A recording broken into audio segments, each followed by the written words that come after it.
A CEO lands in Seoul, checks into a hotel room that the company booked, connects to the Wi Fi, opens his inbox, and by the morning, everything in that inbox belongs to somebody else. He never clicked the link, he never opened an attachment, and it's because he didn't need to, because the network did the work. For years, a group researchers named Dark Hotel did exactly this. They waited inside the networks of luxury hotels across Asia, watching for specific executives to check in. They take what they came for and vanish before the next guest arrives. Even if you're not an executive, this still affects normal people traveling every single day. And here's why. The same exact trick works on anyone. And in 2024, somebody proved it. At airports in Perth, Melbourne, and Adelaide, and even on domestic flights in the air, a man set up a fake Wi Fi network and stole the logins of ordinary travelers. Not executives, but people charging their phones at the gate and people killing time before boarding. I'm Daniel Rodriguez, a consultant with Vision IT Security, and this is RepSec Wednesday. If you like content like this, please like and subscribe, and let's get on to today's story. The man at those Australian airports uses a device the size of a deck of cards. It listens for your phone asking, "Is my usual Wi Fi here?" And then it answers, "Yes, that's me." Your phone connects, you see a normal looking login page, you type in your email or your social account to get online, and those credentials are now his. He pleaded guilty, and in November 2025, an Australian court sentenced him to 7 years and 4 months in prison. When police searched his devices, they found thousands of stolen images and the login details of people who had no idea anything had even happened to them. And they just wanted free Wi Fi before a flight and ended up being victims of a pretty simple attack. And that's the part that should stay with you, because the executives in the dark hotel story had drivers, they had advanced teams, they had vetted hotels, they had security teams, and the travelers in the airport had none of that. And they were hit with the same move.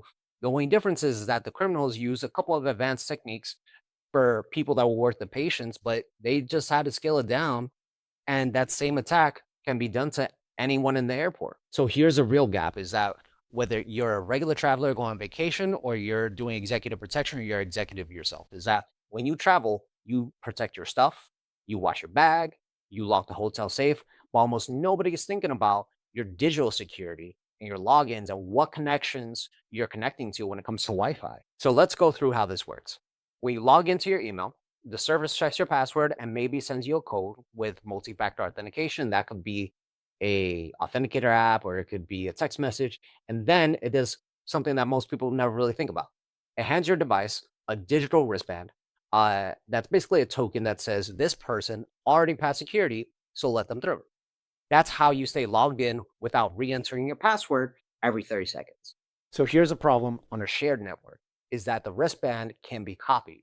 So someone on the same Wi-Fi as you can lift it up and walk into your account while wearing it. Already passing the checkpoint, already verified as far as the system would tell. Multi-factor authentication is great, but it only protects the door that you walk through when you first log in. But the wristband or that session token gets handed out once you're already in. So when the attacker copies that wristband, they don't need the password, they don't need the code. The system just treats it like, hey, you have the wristband or the session token, come right in. And this isn't just a small problem. In Verizon's 2025 breach report, which is one of the most cited studies in the industry, stolen logins were behind 22% of all breaches, and 88% of attacks on web applications involve some sort of stolen credentials. So this is a very common attack vector that criminals are using to gain access to your accounts and into web applications. And another common attack vector that all travelers need to be worried about is the public USB charging port. A USB cable carries two things: power and data. So when you plug your dying phone into a public port, you're trusting that whatever's on the other end only wants to give you power. But the FBI and the FCC have both warned travelers that a tampered port or a cable that someone left plugged in on purpose can push malware onto your phone or pull data off of it while it's charging. And they've named it juice jacking. When it comes to juice jacking, there's one simple fix for it. Make sure that you always have your charging cable and the adapter that goes into a wall, so that you always plug into the wall and not into a USB port. Or just carry your own portable battery. It's not as common of a threat as the one that we were talking about before, but it is one that can be very devastating. So regardless of whether you're a celebrity, executive, or just a regular person traveling, Here's a couple of tips to keep in mind while you travel. And none of this requires you to be technical. So, number one, turn off auto connect. Your phone reconnects to networks it's never seen before without asking if it's an open network. So, that's the exact behavior that the airport attacker is counting on. So, go into your settings and switch it off so your phone never connects to anything that you did not choose. Number two, when you connect to Wi Fi at the airport or the hotel, ask someone who works there for the exact network name if you are not sure. And that's the FBI's own advice because a fake network is built to look right. And the staff are the only ones that know the real one. Number three, on any public Wi Fi, don't log into things that matter. We're talking about your money, we're talking about patient info, we're talking about sensitive information like your social security number.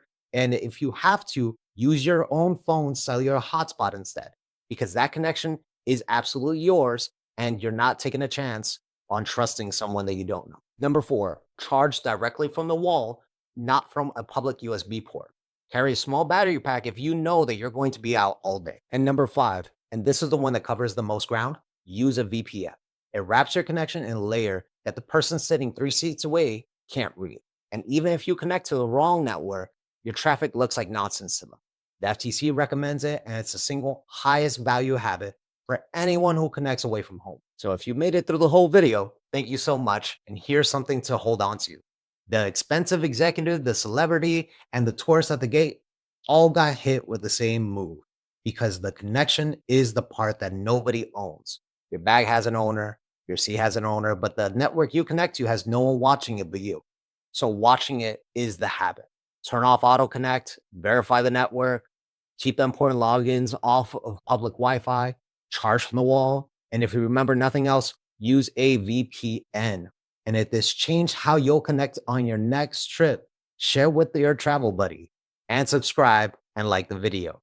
Every Wednesday, we take one real security story or a couple of them and pull out what it means for you. My name is Daniel Rodriguez, and this was Visioneer IT Security's RepSec Wednesday. Stay safe.